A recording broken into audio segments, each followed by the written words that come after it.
अस्सलाम वालेकुम, बिस्मिल्लाहिर्रहमानिर्रहीम।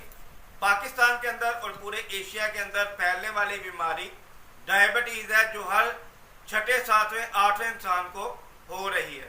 उसको पता है या नहीं पता, शुगर हो रही है उसको। होता क्या है कि हमारी लाइफ लाइन है, जो है हमारा ज़िंदगी गुजारने का जो तरीका है, उसमें चेंजिंग आ चुकी है। इस चेंजिंग की वजह से जो शुगर है ये बहुत ज़्यादा बढ़ती जा रही है। हमें अपने लाइफस्टाइल को वापस कुदरती चीज़ों पर लाना होगा, फिर हम शुगर से बच सकते हैं। शुगर को कंट्रोल करना मुश्किल नहीं है।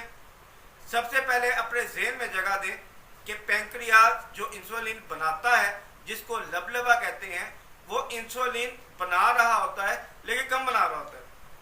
हम एक वक्त में 2-3 रोटियां, नान, कोल्ड ड्रिंक, चाय, ये सारी चीज़ें इस्तेमाल कर जाते हैं। हमारी बॉडी के अंदर शुगर लेवल बढ़ जाता है। अब पैंक्रियाज जो है वो तो इतने इंसुलिन नहीं बना रहा। आपने करना क्या है कि अपने डाइट प्लान को कंट्रोल करना है। डाइट प्लान कैसे कंट्रोल करेंगे?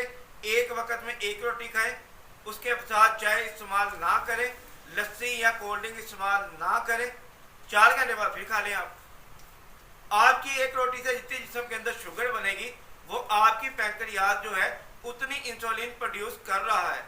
आप उसको फिर इस्तेमाल करके एक रोटी खा के अपनी इंसुलिन को कंट्रोल कर सकते हैं। ये बेहतरीन सोल्यूशन है। जिनकी शुगर हाई रहती है, अपना डाइट प्लान तरतीब दें, 4-5 घंटे बाद दोबारा खा लें। एक वक्त में एक रोटी से ज़्यादा इस्तेमाल ना करें, वरना आपकी शुगर कभी भी कंट्रोल नहीं होगी। मज़ीद वीडियोस के लिए हमारे चैनल को ज़रूर सब्सक्राइब करें। हमारा चैनल है DML सॉल्यूशंस और मैं हूं डॉक्टर इसार मराना। आपका कोई भी सवाल हो, कमेंट हो, कमेंट बॉक्स में लाजमी किया करें।